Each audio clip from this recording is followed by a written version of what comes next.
Bulldozer बाबा को सौंपो बांग्लादेश की कमान। 7 लाख हिंदुओं ने इकट्ठा होकर एक सुर पे लगाए बुलडोजर बाबा जिंदाबाद और जय श्री राम के नारे। योगी के इशारे पर बांग्लादेश में इकट्ठे हुए 7 लाख हिंदू, गृह मंत्री ने मांगी माफी, तलवे चाटने लगे नए नवेले प्रधानमंत्री। पहली बार आक्रोशित हुआ हिंदू समाज, बांग्लादेश की नई सरकार का तख्ता पलट करने को कर दिया ऐलान। हिंदुओं की ताकत का लोहा मानकर नाक रगड़ने लगे बांग्लादेश के कट्टरपंथी। पीएम और गृह मंत्री ने हाथ जोड़कर मांगी माफी। हिंदू जब तक शांत है तब तक बहुत ही सहज है, लेकिन जैसे ही हिंदू समाज अपनी पर आता है तो अच्छों की पैंट गीली हो जाती है। बांग्लादेश में भी कल कुछ ऐसा ही हुआ। अभी तक आपने बांग्लादेश में हिंदुओं पर अत्याचार की खबर सुनी होगी, लेकिन सोमवार को बांग्लादेश में हिंदुओं ने शक्ति प्रदर्शन किया।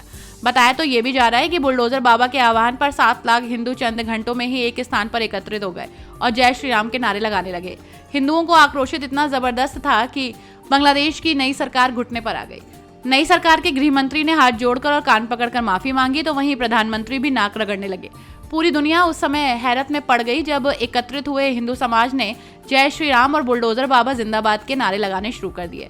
हम आपको बांग्लादेश में उठी योगी आदित्यनाथ की मांग के पीछे की पूरी कहानी तो बताएंगे, लेकिन उससे पहले आप हमें बता दीजिए कि क्या आप भी चाहते हैं कि बांग्लादेश की कमान बुलडोजर बाबा को सौंप देनी चाहिए?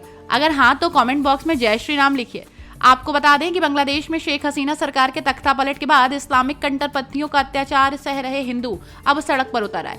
उनके सब्र का बांध टूट गया। बीते दिनों बांग्लादेश के चटगांव में करीब 7 लाख हिंदू जुटे और उन्होंने अपना विरोध दर्ज कराया और इस दौरान अल्पसंख्यक हिंदुओं ने अपनी सुरक्षा और देश में बराबरी का अधिकार दिए जाने की मांग की। इतनी बड़ी संख्या में हिंदुओं के जुटने से देश की अंतरिम सरकार के मुखिया मोहम्मद यूनुस के पैरों तले जमीन खिसक गई। मीडिया रिपोर्ट्स के मुताबिक उन्होंने अपने गृह मंत्री के जरिए बांग्लादेश के अल्पसंख्यक समाज यानी हिंदुओं से माफी मंगवाई, क्योंकि बांग्लादेश में शेख हसीना सरकार का तख्ता पलट वहां के अल्पसंख्यक हिंदू समुदाय के लिए किसी बुरे सपने की तरह साबित हुआ। आरक्षण के विरोध में शुरू हुए छात्र आंदोलन ने प्रधानमंत्री हसीना को सत्ता से तो उखाड़ फेंक दिया, लेकिन अब यह अल्पसंख्यक विरोधी आंदोलन बन गया। अब इस आंदोलन की कमान छात्रों की जगह इस्लामिक कट्टरपंथियों के हाथ में आ गई है।